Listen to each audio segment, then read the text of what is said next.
some of Malaysians here, well, they claim to be Malaysian, they say that don't come to London, you're wasting your money, it's not worth it, it's just for a club like this. And I think I would like to state here today, I feel the fact that all of us here are present, including my 1-year-old and my husband, is a testament on how committed we are to ensure that we continue with the struggle for reform and we continue to fight the oppression committed by the BN government.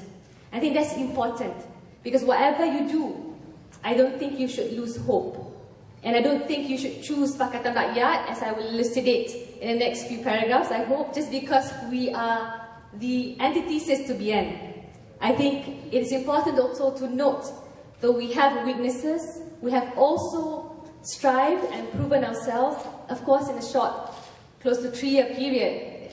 We're far from perfect, as Dato' Syed has mentioned, but it's important to note that we have been making progress and we are working very, very hard to get where we're supposed to be. I'm actually quite sentimental coming here in London, especially it's been almost 11 years since my first 1999 visit, minus my family, and it's quite amazing. Of course, at the time, not many people were participating in the ISA pickets. I think 10 would consider, for 10 people, it's a big, huge, amazing success. But it was really important to note that the reform movement, the people who care about human rights and democracy, had long existed in Malaysia. And I stood to gain and learn so much from them. And that's why in 1999, before I attended the Geneva Human Rights Commission, I stopped by over in London to deliver a speech, of course, very much fighting for my father's case, and of course the plight of all political prisoners, not just Anwar Ibrahim, because I think the rallying call at the time, which gained resonance, and is very relevant to here today, is the fact that it's not about Anwar Ibrahim. It's not about the fact that one person has been sacked, subjected to humiliation, torture, arrest, etc. But it's because it has happened to him. And the government, even under Najib Tun Razak, will not hesitate to use the different oppressive tactics, the different tools in government to oppress anyone else who they deem as dissenters or will challenge their continuing hold on Malaysia's political power. So certainly, I feel very happy that I'm here with all of you today, and the fact that we actually had the chance, we were given the trust by Malaysians to hold or to control 5 states. And who would have imagined Dr. Hatta jokingly referring to his DAP friends as sacrificing in the greater interest of Pakatan Rakyat. But here we are.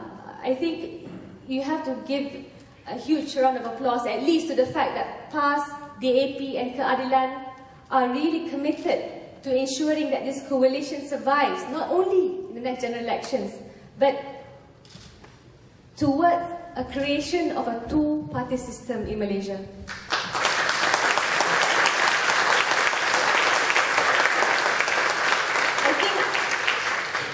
I think it's also, back in 1998, I don't think any of us, I remember the discussions of Barisan Alternatif. And of course, people were still skeptical in Islamic State, and you see, even today, the fact that there's still basically discussions on, PAS's position on Islamic State. But at the end of the day, we have made a commitment under the Common Policy Platform, signed together in December of last year, which I would like to highlight a few things from this Common Policy Platform that has never been signed by BN. It has never been signed by any parties in Malaysia during a non-election time.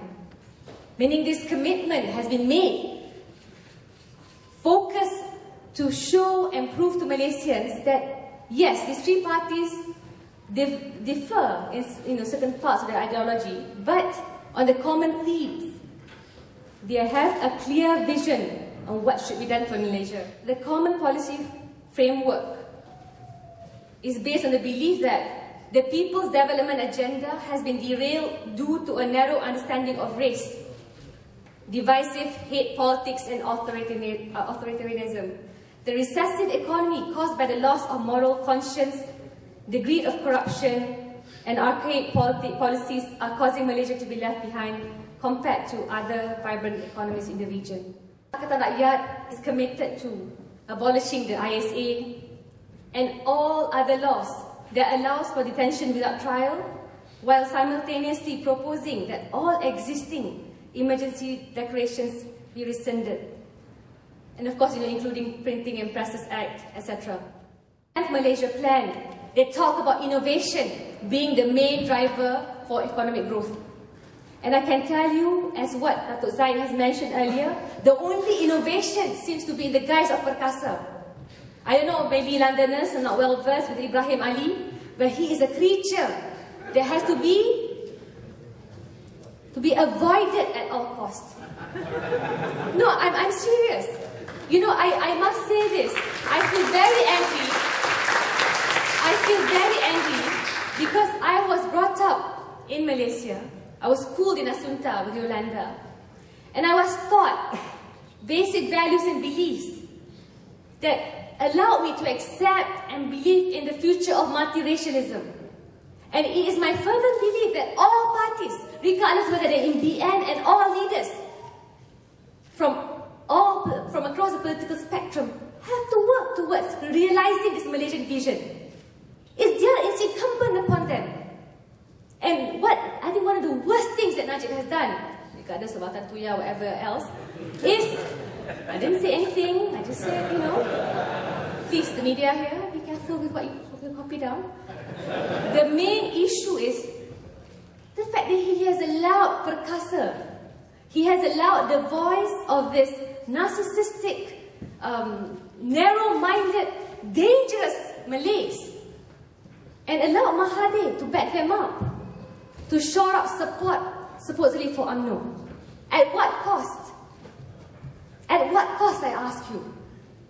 Can you imagine? We spend so much money on consultants, whether Idris Jala, ADCO, whatever, you name it, Ethos, McKinsey. I think in Parliament, just the total for the stupid labs was a staggering 6.5 million ringgit. You spend all that money for the National Economic Action Council to come up with a new economic agenda, a new economic plan, only to have a few meetings afterwards with Ibrahim Ali and say that, I think, the Prime Minister will review NEAC's plans. But it doesn't mean that Malaysian government will implement them.